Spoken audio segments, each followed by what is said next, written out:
ಬೆಂಗಳೂರಿನ ಹಿರಿಯ ವಕೀಲ ಸದಾಶಿವ ರೆಡ್ಡಿ ಮೇಲೆ ಗೂಂಡಾ ವರ್ತನೆಯ ಹಲ್ಲೆಯನ್ನ ಖಂಡಿಸಿ ಕೊರಟಗೆರೆ ವಕೀಲರ ಸಂಘದಿಂದ ಖಂಡಿಸಲಾಗಿದೆ.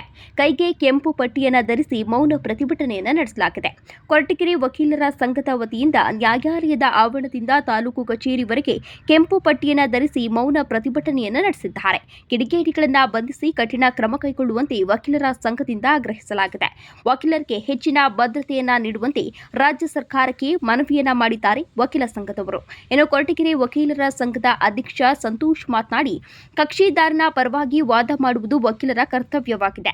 ಹಿರಿಯ ವಕೀಲರ ಕಚೇರಿಗೆ ಏಕಾಏಕಿ ನುಗ್ಗಿ ದಾಂಧಲೆ ನಡೆಸಿ ಬೆದರಿಕೆ ಹಾಕಿರುವ ಕಿಡಿಗೇಡಿಗಳ ವಿರುದ್ಧ ಸರ್ಕಾರ ತಕ್ಷಣ ಕ್ರಮ ಕೈಗೊಳ್ಳಬೇಕಿದೆ ಎಂದು ಆಗ್ರಹಿಸಿದ್ದಾರೆ. ಕೊರಟಗೆರೆ ವಕೀಲರ ಸಂಘದ ಮಾಜಿ ಅಧ್ಯಕ್ಷ ಬೇಲ್ ನಾಗರಾಜು ಮಾತನಾಡಿ, ಭಯದ ವಾತಾವರಣದಲ್ಲಿ ವಕೀಲರು ಕೆಲಸ ಮಾಡುವ ದುಸ್ಥಿತಿ ನಿರ್ಮಾಣ ಆಗಿದೆ. ಹಿರಿಯ ವಕೀಲರ ಮೇಲೆ ಪೈಪ್ನಿಂದ ಹಲ್ಲೆ ಮಾಡಿ ಜೀವ ಬೆದರಿಕೆ ಹಾಕಿರುವ ಕಿಡಿಗೇಡಿಗಳನ್ನು ಪತ್ತೆ ಹಚ್ಚಿ ಕಾನೂನು ಕ್ರಮವನ್ನು ಕೈಗೊಳ್ಳಬೇಕು. ವಕೀಲರಿಗೆ ಇನ್ನಷ್ಟು ಭದ್ರತೆಯನ್ನು ಸರ್ಕಾರ ಒದಗಿಸಬೇಕು ಎಂದು ತಿಳಿಸಿದ್ದಾರೆ. ವಕೀಲರು ಕೈಗೆ ಕೆಂಪು ಪಟ್ಟಿಯನ್ನು ಧರಿಸಿ ಮೌನ ಪ್ರತಿಭಟನೆಯಲ್ಲಿ ನ್ಯಾಯಾಲಯದ ಆವರಣದಿಂದ ತಾಲೂಕು ಕಚೇರಿಯವರೆಗೆ ವಕೀಲರಾದ ಮಧುಸೂದನ್, ಶಿವಕುಮಾರ್, ಕೋಮಲ್, ಗಿರೀಶ್, ತಿಮ್ಮೇಶ್, ತಿಮ್ಮರಾಜು, ಶಿಲ್ಪಾ, ತಿಮ್ಮರಾಜಮ್ಮ, ಅನುಷಾ ಸೇರಿದಂತೆ ಇತರರು ಪ್ರತಿಭಟನೆಯಲ್ಲಿ ಪಾಲ್ಗೊಂಡಿದ್ದರು. ಈ ಒಂದು ದಿನಾಂಕ 16/4/2025 ನಮ್ಮ ವಕೀಲರ ಪರಿಷತ್ತಿನ ಸದಸ್ಯರಾದ ಸದಾಶಿವ ರೆಡ್ಡಿಯವರು ಬೆಳಗ್ಗೆ 8:30 ಗಂಟೆ ಸಮಯದಲ್ಲಿ ತಮ್ಮ ಕಚೇರಿಯಲ್ಲಿ ಕರ್ತವ್ಯ ನಿರ್ವಹಿಸಿದ ಸಂದರ್ಭದಲ್ಲಿ ಯಾರ ಇಬ್ಬರು ಆಗಂತಕರು ಏಕಾಏಕಿ ಕಚೇರಿಗೆ ನುಗ್ಗಿ ಅವರನ್ನು ಕೊಲೆ ಮಾಡುವ ಉದ್ದೇಶದಿಂದಲೇ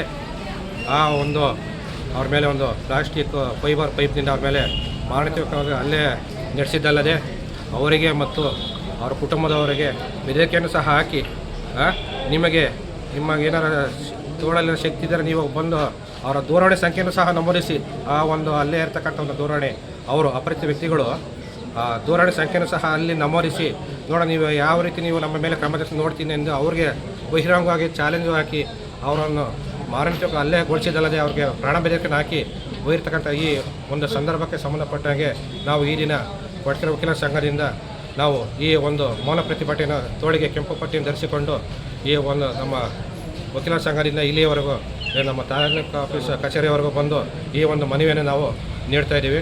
ನಾವು ಕೇಳೋದಿಷ್ಟೇ, ಸರ್ಕಾರ ಆಗಲಿ ಸಂಬಂಧಪಟ್ಟ ಅಧಿಕಾರಿಗಳು ಕೇಳೋದಷ್ಟೇ. ನಾವು ಮಾಡೋದೆಲ್ಲ ನಾವು ಕಕ್ಷಿದಾರಗೋಸ್ಕರ. ನ್ಯಾಯಾಲಯಕ್ಕೆ ಹೋದ್ಮೇಲೆ ಒಂದು ಕಡೆ ಜಯ ಸಹಜ, ಸೋಲು ಸಹಜ. ಈಗ ಸೋತಂಥ ವ್ಯಕ್ತಿಗಳು ಮುಂದಿನ ಇದಕ್ಕೆ ಅಪೀಲ್ಗೆ ಅವಕಾಶ ಇರುತ್ತೆ. ಅದನ್ನೇ ನೀವು ವೈಯಕ್ತಿಕ ತಾಂಡು ಈ ಥರದ್ದು ವಕೀಲರ ಮೇಲೆ ಮಾಡ್ತಕ್ಕಂಥ ನೀವು ವಕೀಲರ ಮೇಲೆ ಮಾಡ್ತಕ್ಕಂಥ ಈ ದೌರ್ಜನ್ಯ ಏನಿದೆ, ಇದು ಒಂದು ಕಡೆ ನೋಡಿದ್ರೆ ನ್ಯಾಯಾಂಗಕ್ಕೆ ಸಂಬಂಧಪಟ್ಟಂಗೆ ನೀವು ಮಾರ್ಮಿಕವ್ರು ಪೆಟ್ಟು ಕೊಟ್ಟಂಗೆ ಆಗುತ್ತೆ. ಈಗ ನಾವು ಮುಕ್ತವಾಗಿ ಕೆಲಸ ಮಾಡೋದಕ್ಕಾಗಲ್ಲ. ಈ ನಿಟ್ಟಿನಲ್ಲಿ ನಾವು ಸರ್ಕಾರನ ಕೇಳ್ಕೊಳ್ಳೋದು ಇಷ್ಟೇ, ನಮ್ಗೆ ಸೂಕ್ತವಾದ ರಕ್ಷಣೆ ಕೊಡಿ. ಈಗಾಗಿರೋ ನಾವು ಹಿಂದೆ ಬರ್ತಾರೆ ಈ ಕಿರಿಯ ವಕೀಲರಾಗಲಿ, ಮುಂದೆ ಹಿರಿಯ ವಕೀಲರು ಯಾವುದೇ ರಕ್ಷಣೆ ಆದಾಗ ಅದರಿಂದ ದಯವಿಟ್ಟು ಈ ಮನೆ ಮೂಲಕ ನಾನು ಇಷ್ಟೇ ಸರ್ಕಾರನ ಬೇಡ್ಕೊಳ್ಳೋದು, ದಯವಿಟ್ಟು ನಮ್ಗೆ ರಕ್ಷಣೆ ಕೊಡಿ.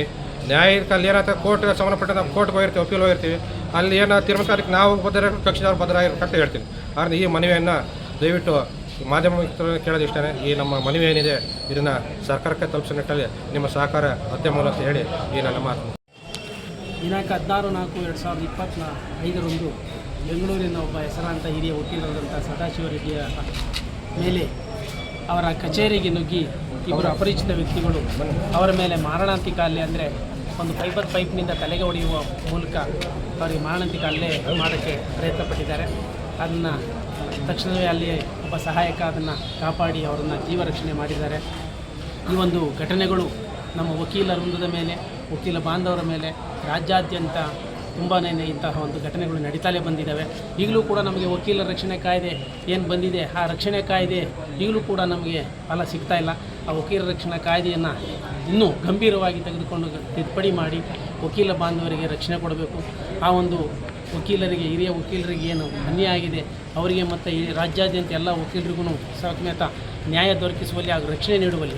ಈಗ ಏನಾಗಿದೆ ಅಂದರೆ ನಮ್ಮ ರಕ್ಷಣೆ ಮಾಡ್ಕೊಳಕ್ಕೆ ಹೋದಾಗ, ನಮ್ಮ ಕಕ್ಷಿದಾರ ರಕ್ಷಣೆ ಮಾಡ್ಕೊಳಕ್ಕೆ ಹೋದಾಗ ನನ್ನ ಕಚೇರಿನೂ ಕೂಡ ರಕ್ಷಣೆ ಮಾಡ್ಕೊಳ್ಳೋಂಥ ಸಂದರ್ಭ ಬರ್ತಾ ಇದೆ.